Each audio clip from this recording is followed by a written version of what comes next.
1990. Gilbert was a town of 29,000. The internet was just being born. The modern smartphone was science fiction. No one could imagine what the world or this community would become. But a small group of people gathered with an idea. They didn't know the future, but they knew who held the future, and they believed in a vision that would be big enough to eclipse their time and their place.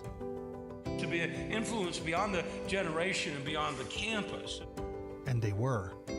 For 35 years, Redemption Gilbert has been faithful, not because we predicted the future perfectly, but because we built on unchanging truth while staying radically adaptable to our moment.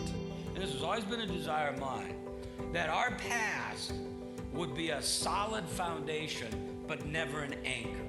And now, it's our turn. 2060, 35 years from today, what will the world look like? What will Gilbert look like? What challenges will our kids face? What new technologies will emerge? What will the world need from the church? We can't know for sure, but like those who came before us, we can invest in a foundation that will last. A foundation where the gospel still breaks into every corner of life, where the vulnerable are loved, where Gilbert flourishes because God's people are salt and light, where generations encounter Jesus and go into the world on a mission to bring the kingdom of God to bear in a place and a time we can scarcely imagine. The next 35 years start now. This is our moment to steward what's been entrusted to us and to build for a world we may never get to see. What will Redemption Gilbert be in 2060? That depends on what we do next. It's time to build for the next 35.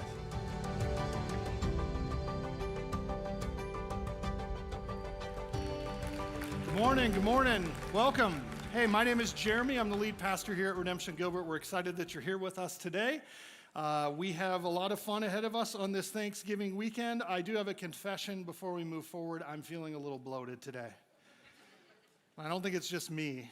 My wife cooked 2 pumpkin pies, one to test to make sure that it was good for everyone else, and I was a helpful servant, and I think I had 3 pieces of pumpkin pie yesterday, and I probably shouldn't confess that, but by volume, I'm at least 50% pumpkin pie right now. We're really excited that you're here today. It's an exciting and a strange day. And that depends on who you are sitting in the room. So if you're here and you're part of our members community, you're on the very core inside of owning this church and who we are, you're going to hear something today you've already heard. If you are newer to the church, or maybe you weren't able to be here a couple of weeks ago when they talked about this, you're going to hear something that's hopefully exciting for you. And then there's a group of you that are in the room today that this is kind of awkward. Like, especially if today is your very first day here at the church. Well, let's look at the bright side. You're going to get to say someday, I was there on that day when they set a vision for the future, and I was so glad that I was here. You know, the reality is this room has different feelings about this church based on how long you've been around. And if you're newer at the church, hopefully you're optimistic about where we're going. And if you've been around for a long time, you know the faithfulness that this church has demonstrated, and we hope to continue to demonstrate in the future. Before we get started here today, I want to talk about one of my favorite companies in the world, the Nintendo Corporation. I'm a kid of the 80s, so of course I love Nintendo, but there was a moment in November of 1990 when Nintendo took a big swing. They took probably the biggest risk of their company's long, illustrious career when they launched the Super Nintendo. Now, that might not seem like a big deal, but literally because social media is watching me all the time and trying to figure me out, it fed me a news report just this morning about this moment in 1990 when parents went out to buy Christmas presents on Thanksgiving weekend for the upcoming holiday, and there was a new Super Mario game, Super Mario World, and they found out that they had to buy a new console in order to play it. And just let me tell you, those parents were not happy. Like, wait, I bought this $400 machine 5 Christmases ago, and it's not going to continue to move on. Nintendo had to take a huge risk because the Nintendo Entertainment System had been a huge success for them. 60 million consoles had been sold, and they were printing money by selling games.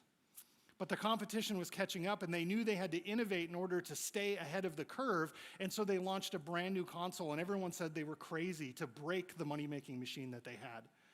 And in reality, what it was the impetus that Nintendo needed to keep going well into the future. This also became a huge success for them. Eventually, they released the Wii, which sold 125 million copies of that machine, the best-selling console in history, until the Switch came out, which became the best-selling console in history, 150 million of those. And they just retired that to replace it with the Switch 2, which is on pace to be the fastest-selling console in history. Now, here's the thing about Nintendo. You might say, like, this guy and these things, he's always talking about this stuff. Here's the thing. Nintendo had to take a risk in order to innovate, to be a part of the conversation into the future. And churches have historically not been really great at innovation. How about Nintendo? Well, Nintendo, you may not know, started in 1889 in Kyoto, Japan, as a playing card company. They were a tiny company, but their mission was to bring smiles to our customers. That's barely even a mission statement. But it would be hard to, I'm just telling you, I'm almost 50 years old, and if I have a Switch 2 under my Christmas tree, I'm gonna freak out. They're still doing what they set out to do at the beginning, but they're having to do it in new ways as they move along. And it's one of the things that we're gonna talk about today. We're going to talk about what does innovation look like? What does it look like to start thinking about the future and taking risks in order to see success as you move forward? Because I believe that Frank Sinatra is right when he said the best is yet to come. That what this church has experienced has been incredible, but the best that we're going to experience is actually in our future. I believe that. Then we better start planning for the future. Just some history for you. 1990, Maricopa County was a significant place in the country. 2.1 million people lived in Maricopa County in 1990, 35 years ago. There's a lot of folks, but Gilbert, on the other hand, was not so impressive. Gilbert had a population of 29,000.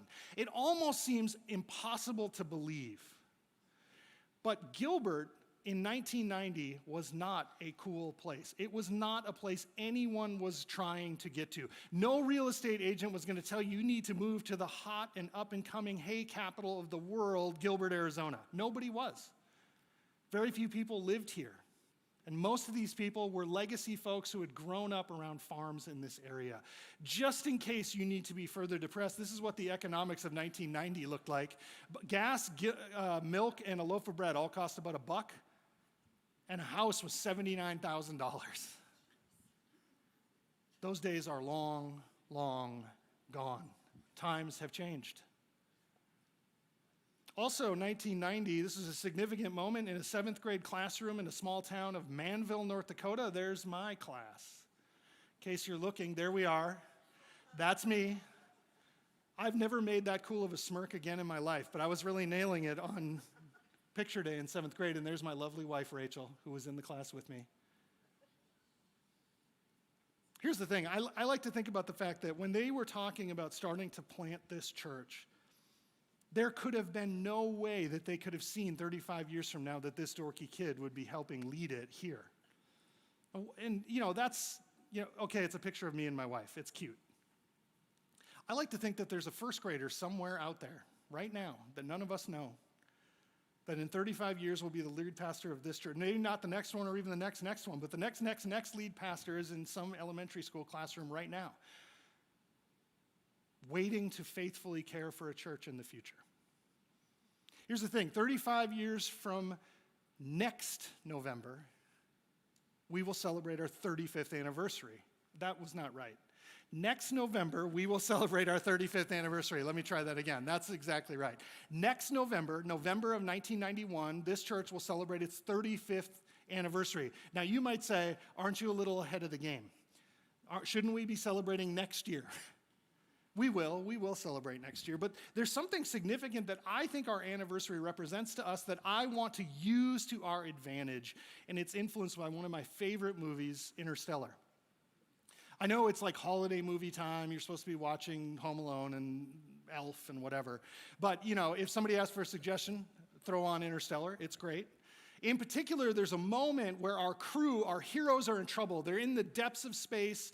They need to get to a place they didn't plan for, They didn't see coming, and so they come up with a solution. They don't have enough fuel to get there, but they decide if they take a risky maneuver in which they get close to this massive black hole, they can actually perform what they call a gravity slingshot maneuver, in which they briefly get caught in the gravitational pull of this object and then use the last of their fuel to jettison themselves out of its orbital sphere and into the direction that they need to go. Spoiler alert, it works. This is, in case you're curious how that works, here's a picture of it. Here's the massive planet, and here's the little spaceship, and it's flying towards it, and it wants to go in this direction, and so it gets close enough to get caught in the orbital sphere. It actually accelerates under the influence of gravity and then flings into a new direction that it wants to go. And the reason I'm talking about this is because I think for us, our 35th anniversary can function as a gravitational slingshot for our next 35 years. That this 12 months that we're leading up to our 35th anniversary and the 6 months that are going to follow it are actually a key moment for us to see the impact that this church has had and use it as leverage to fling us into the next 35 years. That's what I'm hoping is going to happen. Now, here's the way you calculate how helpful a gravitational body will be in your gravitational slingshot. They say that you have to calculate the gravitational sphere of influence of a planet. So essentially, the more mass, the more size a planet has or a black hole has, the more gravitational influence that it will exert on the world.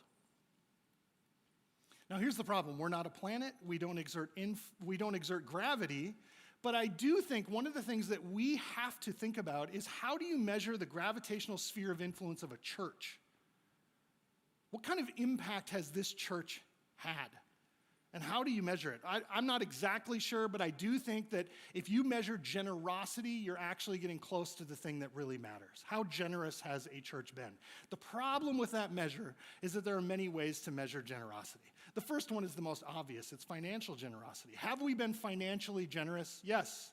Over 35 years, we've given away over $7 million to organizations outside of the walls of our church.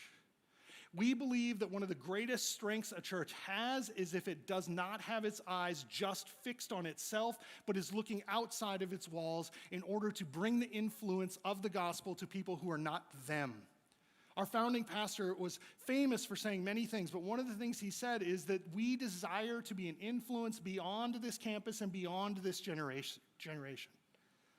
And that requires financial generosity, and we have been financially generous. And in case you're tempted to say, yeah, those were the good old days when the suburban boom was growing past us and people were coming in waves and there was money everywhere, and it's like, yes, that was a time.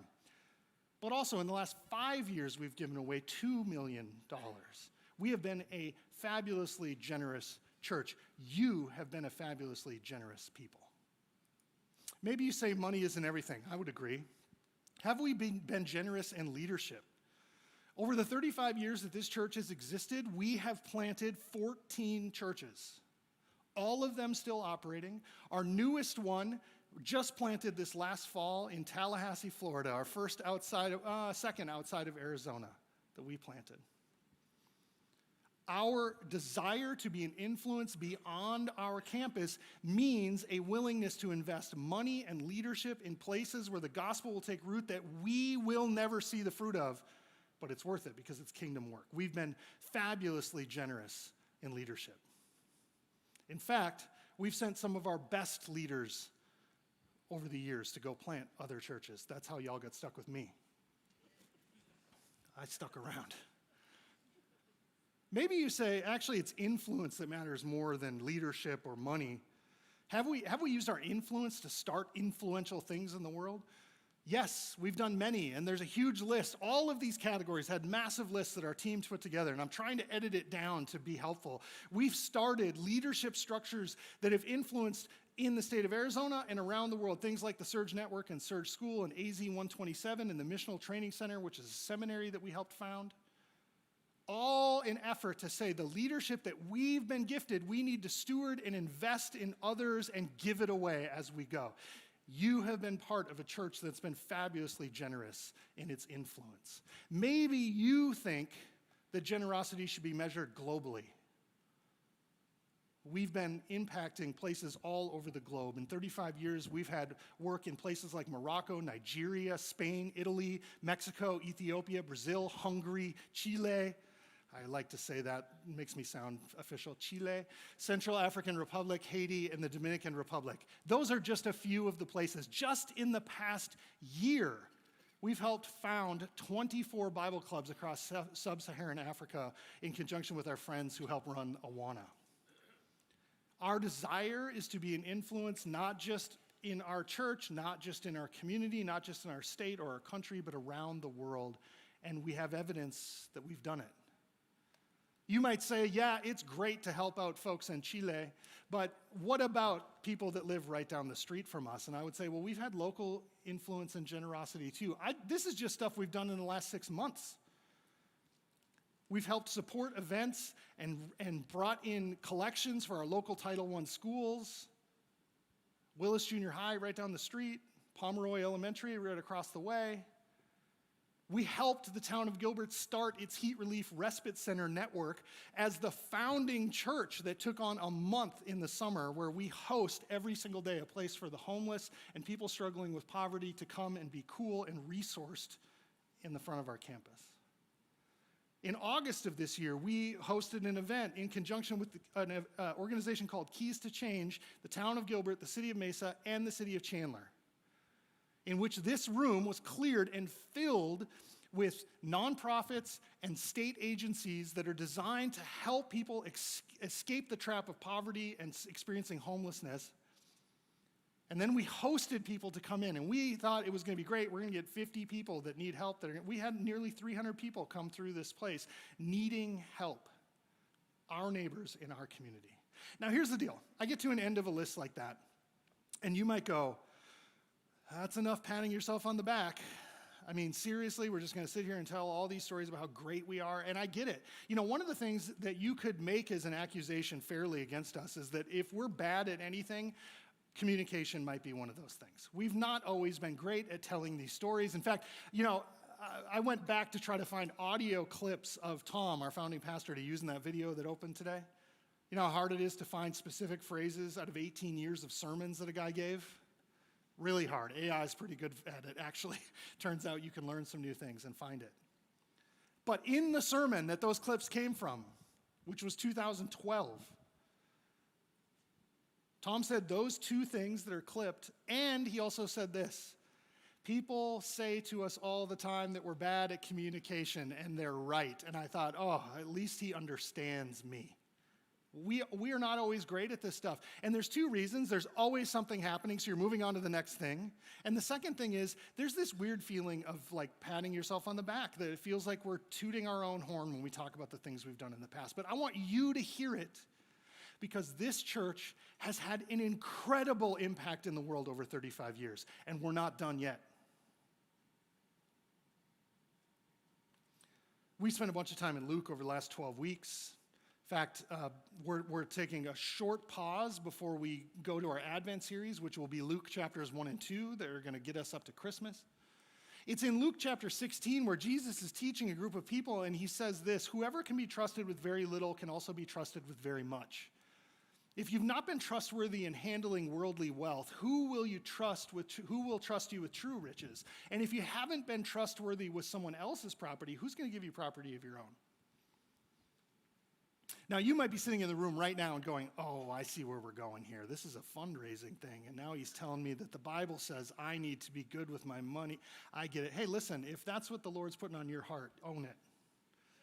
That's not actually the part I want to talk about. I want to talk about the very first line of this text.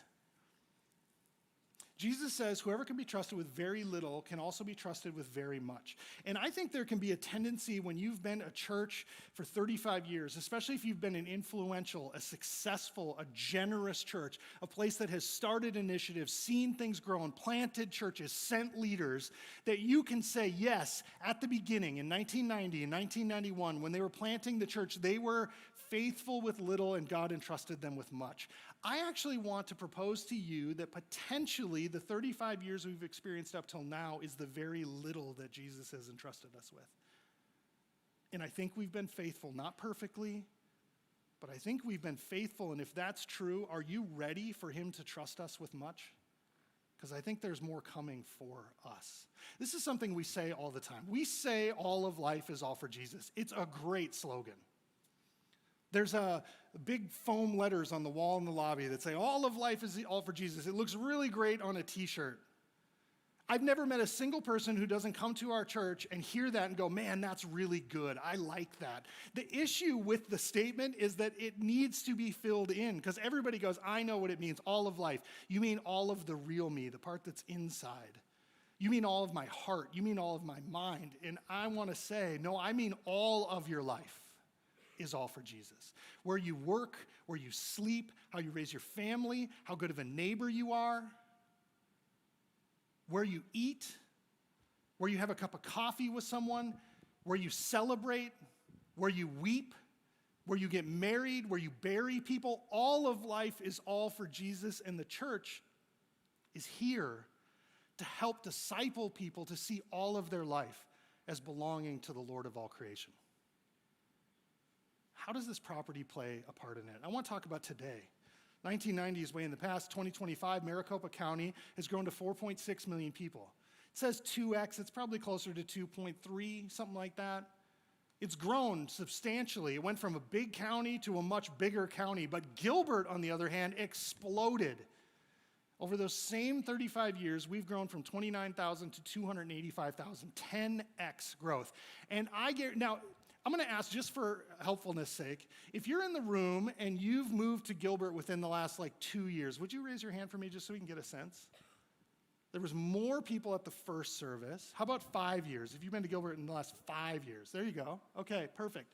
Here's the reality. It's hard to get your head around how much this part of the world has changed if you haven't lived here. I moved here in the year 2000, summer of 2000, and seen it change in incredible ways. When we moved to this place, nobody was probably high-fiving each other saying, I can't believe we scored a place in Gilbert. In fact, someone donated this property to the church from within the church because this was the middle of nowhere. We were on the edge of the world, and the suburban boom came, and I don't know where it is now, but it's way out in Queen Creek, probably in Santan Valley at this point, because it continues to grow. And here we are in the middle of it. Now, you might say, yeah, I know that suburban boom grew past us, and now it's way out there. There's nothing happening in this part of town anymore, and you'd be wrong. I did the research. Within the last 5 years and within a 5-mile radius of our church, so that encompasses downtown Gilbert, downtown Chandler, probably skirts right up against downtown Mesa, this area of town, 25 apartment complexes have been finished, representing 7,000 new doors just in our neighborhood in the last 5 years. And you might say, man, I can't believe that we're done growing. Well, you're close. 2030 is when we're projected to hit build-out. Another 5 years, 4 years from now, Gilbert will reach build-out, which essentially means that functionally every piece of developable land has been developed at that point. And we sit with 23 acres of property right in Gilbert, debt-free, and much of it undeveloped. What's going to happen between now and 2030? Well, projections say, based on permit polls, that in the next 3 years, another 5,000 doors will be opened as 20 new apartment complexes open within 5 miles of here. You can do the math. That's something like 13,000 new homes that are going to be open within our neighborhood. And here's what I know about those folks.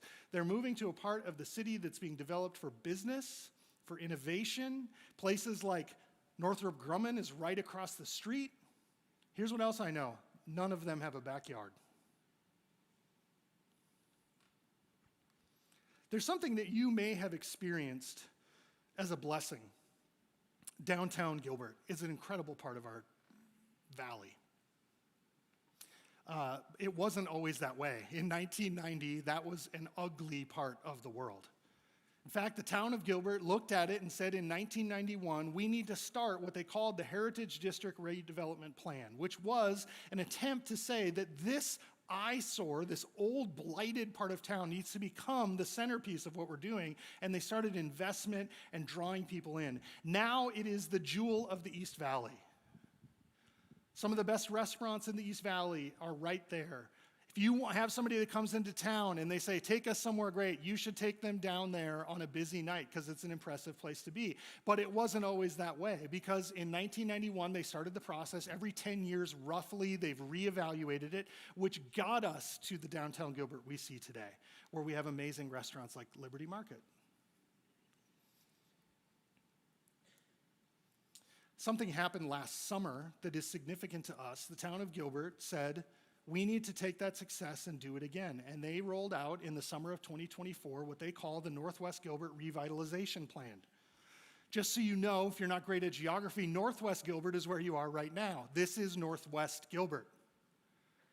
I'll help you, I have a map. Here it is. There's the map that the town has put together. This is Northwest Gilbert. Just so you can see, this is Baseline Road all the way across the top. Down at the south is Ray Road, and it runs from Lindsay to about Arizona Avenue. That's the section of Northeast Gilbert they're talking about. This black part right here in the middle is downtown Gilbert, the Heritage District where they've already done all their redevelopment. They've said we need to focus over the next decade on that part of town because it's the oldest part of town and it's the part that needs the most redevelopment, rethinking, and investment because that's where jobs, that's where professionals, that's where folks are going, where business is growing. Now, if you need some help figuring out where we are, I've drawn a circle. That's us right there. That's our property right there. I took the town of Gilbert's redevelopment plan, revitalization plan, and this map, and I put it into AI, and I said, imagine that you're a lead pastor at a church in this location. What should I be thinking about? Now, just as a warning, if you don't use a lot of AI tools, the first thing, they're really good at hyping you up. First thing AI is going to do is say, man, you're handsome and really smart. Has anyone ever told you your eyes are beautiful? That's before it starts answering. So I get that's part of it. It's why I go to AI all the time for encouragement. But what it said to me was, my gosh, are you in for an amazing opportunity? That's how it started. And then it said, your church sits on exactly the middle line running through this redevelopment project. And just for this map, just to give you context, the downtown Gilbert is 2 miles from our church. Beyond that, the downtown Chandler, which is an incredible part of our East Valley, is 3 miles from here. Downtown Mesa is just about 5 miles from here. And if you go maybe 7 miles that way, you end up in downtown Tempe. This church is in a prime location for the future of the East Valley of Arizona. And there's incredible opportunity for us if we're ready for it. Oswald Chambers, who's known mostly for writing a great devotional called My Utmost for His Highest, has a quote that says this: we have to be prepared for what God is going to do. Now, here's the problem. I don't know what God's going to do. I'm not sure. If in 1990 you had said to those guys talking about planting a church, what do you think Gilbert's going to look like in 2025? They're not going to say 350,000 people and the most amazing part of the East Valley where everyone wants to live and where average incomes are the highest in the state of Arizona. No one would have said that because they couldn't know. And I don't know what 2060 looks like. Here's what I do know. God's going to do something, and God's going to use this place. And the question we have to wrestle with is, are we ready for that? Are we prepared for it? We're hoping to be prepared. Here's the part where I do talk about money.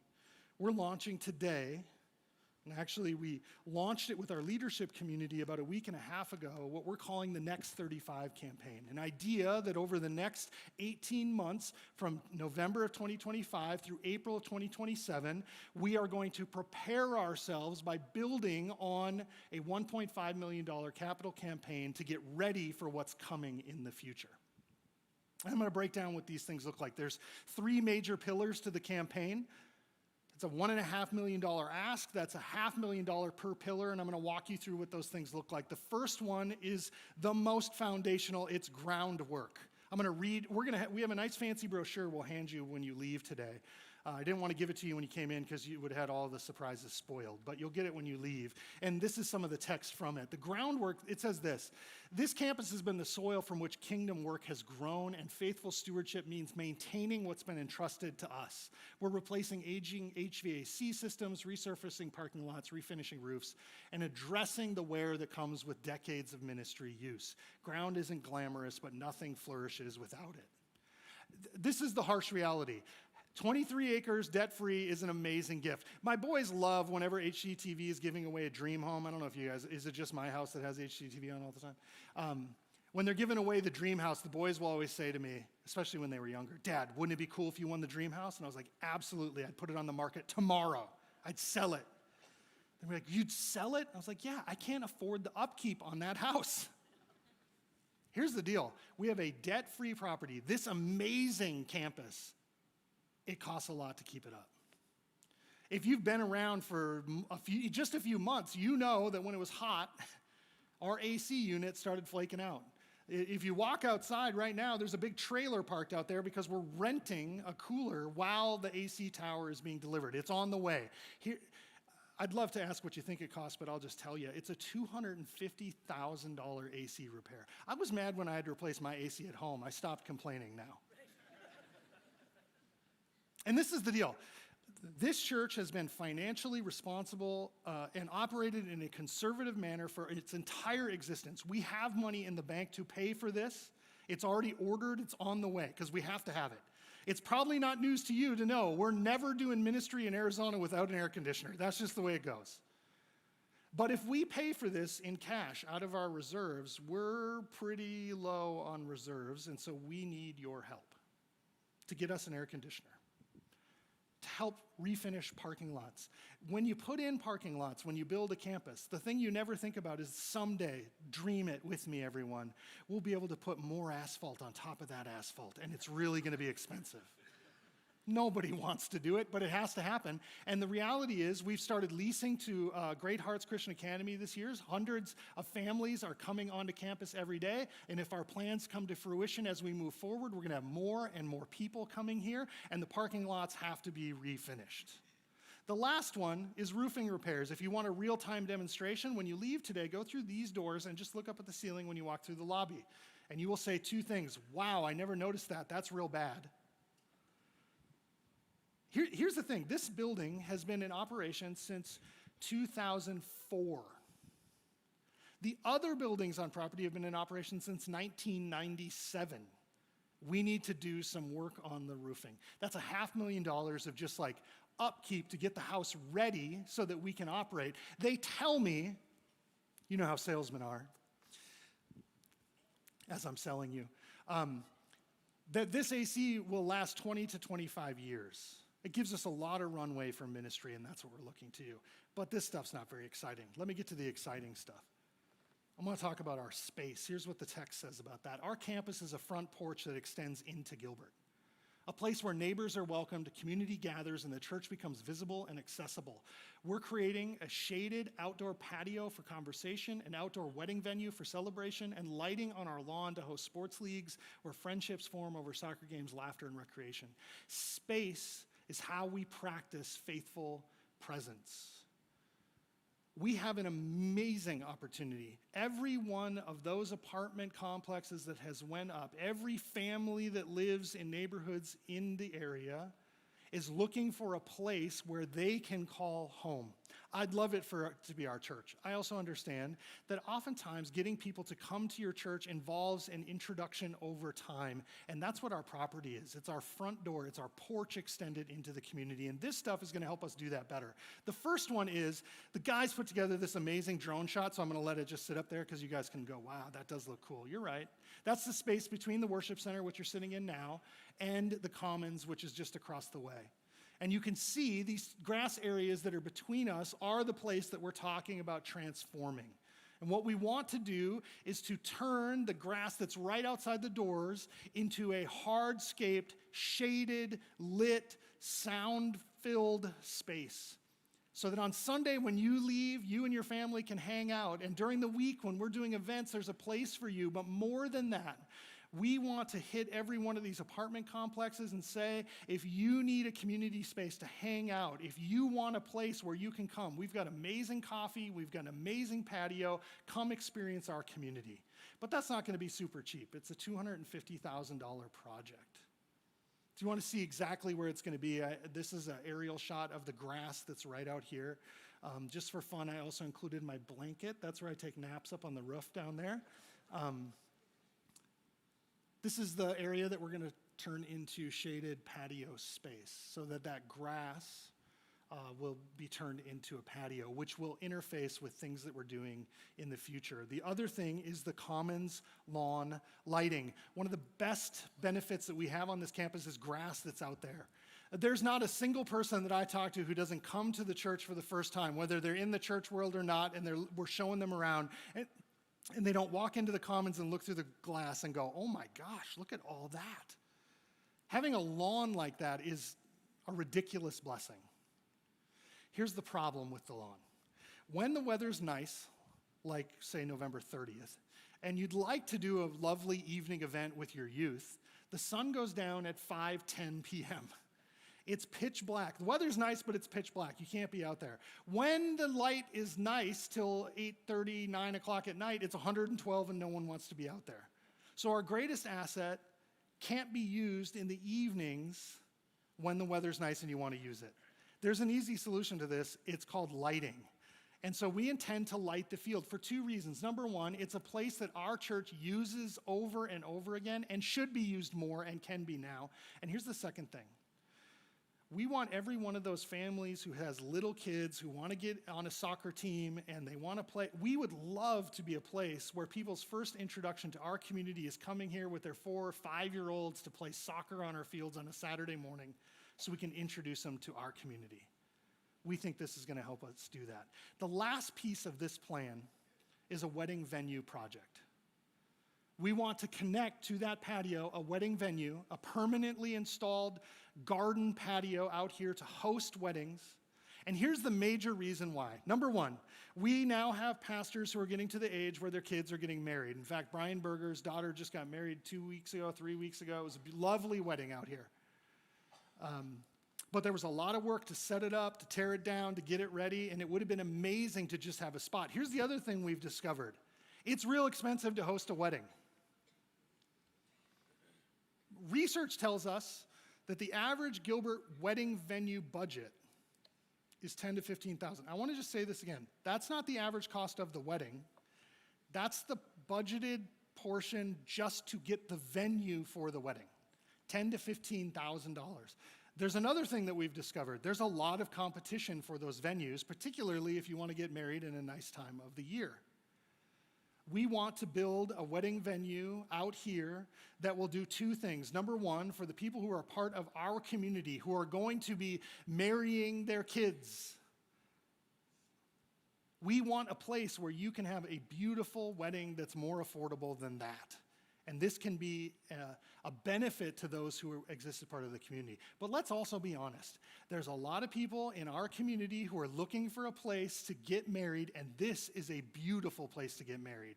And if we can generate revenue off those weddings in our community, we invite them to our beautiful campus, we host them well, and we tell them you should come on Sunday, and that revenue helps us generate ministry work year after year after year into the future. That's our plan. That wedding venue is going to go right in this area, filling the space between these two buildings. That's what we're trying to do. The last category that I want to talk to you about is a category that we call fuel. These are the most forward-looking potential things down the road. There's 3 categories here as well. The first one is we want to start a nonprofit development fund. This is money that we want to set aside to set up a nonprofit, to hire someone to help write grants, hire someone to help administer it, because there is money in the world that people are waiting to give to community development organizations to do good in their community. Here's the problem. Many of those funds restrict giving it to churches for a variety of reasons. Many of them have written into the charters, it can't go to an organization who does strictly religious work, and we're considered one of those. But we can start a community development corporation, a nonprofit, under the oversight of our elder team, and then apply for grants. Why would we do that? Because secular grant funds are 10 times the size of religious grant funds in the United States. That's private industry, that's local town initiatives, that's state initiatives, that's federal initiatives, all looking to give away billions of dollars And we can get in that game to help do good in our community under the name of Jesus if we develop a nonprofit underneath us. That's the plan. We have experience doing this already. We've secured a federal grant just a few years ago for religious organization security improvement. There was a rash of violence at religious institutions a couple of years ago, and the feds put out a grant proposal that said you can get money to help secure your campus, and we won one of those. We've also helped the Surge Network secure $2.5 million in grants as a community development corporation to do work in the city for developing discipleship for parenting and to help strengthen religious connections across leaders and pastors in the valley. That money is ripe for us to also get involved in and help us do ministry in a supercharged way in the future. We need seed money to get it going. The second one is a Horizon Ventures Fund. The idea behind the Horizon Ventures Fund is there's 23 acres of property, and if you look at a satellite imagery of us, all of our buildings are right in the center of the property. That's awesome, because that means there's lots of room to develop around the interior part of the church over time. Here's what I do know. I don't know what exactly that development is, but here's what I know. When we start talking about it, it's going to be expensive. The minute you start talking about it, you're like, well, we need a zoning attorney. That guy costs money. We need an architect to help us do some initial drawings. That guy costs money. This fund will help us as we begin to start dreaming into the future. And then the last one is probably the most simple and easy to explain. It's a contingency fund for mission that represents 10% of our annual budget. If you're newer to the church, we try to be upfront about these things. We don't talk, I know it doesn't sound like it today, we don't talk about money very much. Our budgeted giving income for this year, 2025, which we're on track to hit, is $2.8 million in giving. This church has been generous to the point of giving $2.8 million historically for us to operate. We bring in another $200,000 through income, specifically through the school at this point, leasing space to them. That totals $3 million in our operating budget for the year to operate 23 acres in Gilbert.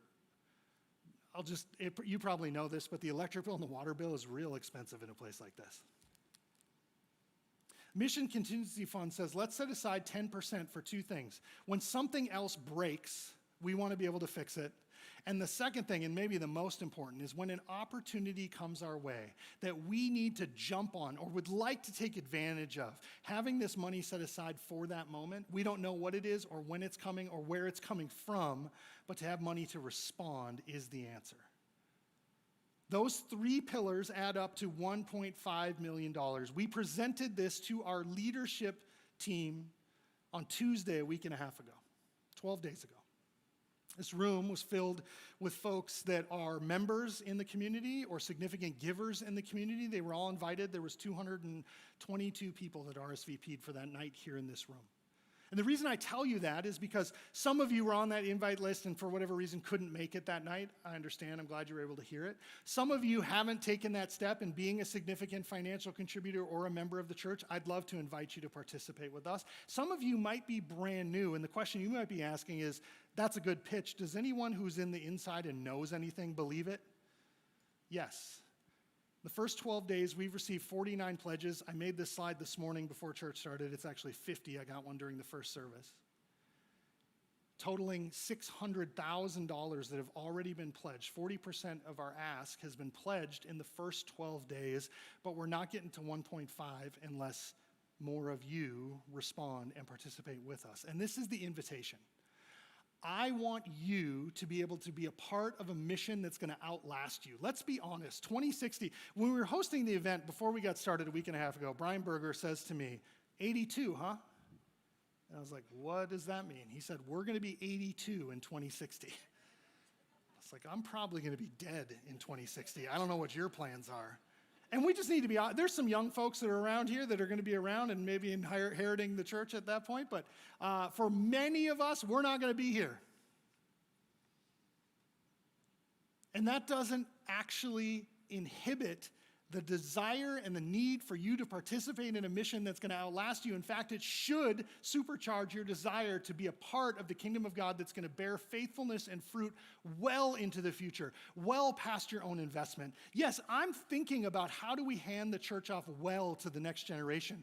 But that next generation is sitting here right now. I'm trying to think about how do we make sure that we do the work so that the generation after that and the one that follows still has a faithful witness in Gilbert, reaching people with the gospel, preaching the word.